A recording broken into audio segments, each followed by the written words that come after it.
Urucanco rugira kabiri rukinga ingwara y'agasama na rubor ni ngombwa ko umwana wese akwije umwaka n'igice kugira dukingire amagara yiwe. Nitwa Desire Sindihebura nkora mu kinyamakuru Iwacu. Imiliyoni 10 zaratanzwe mu mitumba yose igize Uburundi, ariko abanyagihugu cyane cyane bari muri koperative Sangwe baridogera abajejwe intwaro ko bivanga muri ayo mafaranga. Mbega kandi n'amafaranga azosubizwa muri leta, ivyo bintu mwoba mubizi kubera iki abo batware boba bariko bavyivangamwo mu bahanura iki? N'amafaranga yatanzwe ku mugambi uba wizwe, no kuvuga yuko koperative iriga umugambi, uwo mugambi ugaheza ukemezwa ku rwego rwa komine, hanyuma umugambi ukamanuka ugashika mu buyobozi bukuru fonike, nabo bagaheza bagakenguza ko umugambi wereye, basanze ukwiye rero bagaheza bagatanga ayo mafaranga y'ingurane kuri uwo mugambi baba batunganije. Aha rero koperative zose kugira ngo zemegwe ziba zifise ingene zitunganijwe, nazo ziba zifise umukuru azitwara, ziba zifise icegera, zifise n'umunyabigega.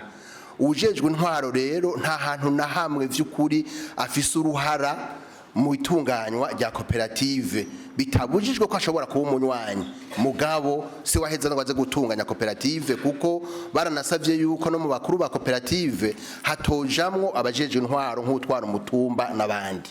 Nimba rero hari aho vyabonetse vy'ukuri vyogora gutegera, kuko umugambi wa warakozwe uzwi kandi ufise intumbero yawo, bagaheza bakawuronkera amafaranga kuco bawusabiye bize neza, ujeje intwaro ntiyoheza vy'ukuri ngo aheza ze kubaburagiza no kubabuza kurangura uwo murimo. Nimba hari aho bishika ahagira ujeje intwaro akabagora, yumve vy'ukuri yuko bitarekuwe kandi iyo bari karababuza gutera imbere. Bo bareka rero amakoperative arigenga, agaheza agakora imigambi yashize imbere kugira ngo arayadandaze yunguke, azobone kwishura ya mafaranga, kuko ni ngurane singabire babahaye. Murakoze. Mbega bishise bikaboneka ko ujeje intwara aguma yivanga mu bijanye n'itunganywa ryayo mafaranga mu makoperative, mu bushanganje bw'intwaro hagati mutegekanye iki kuri uyo muntu ajeje intwara?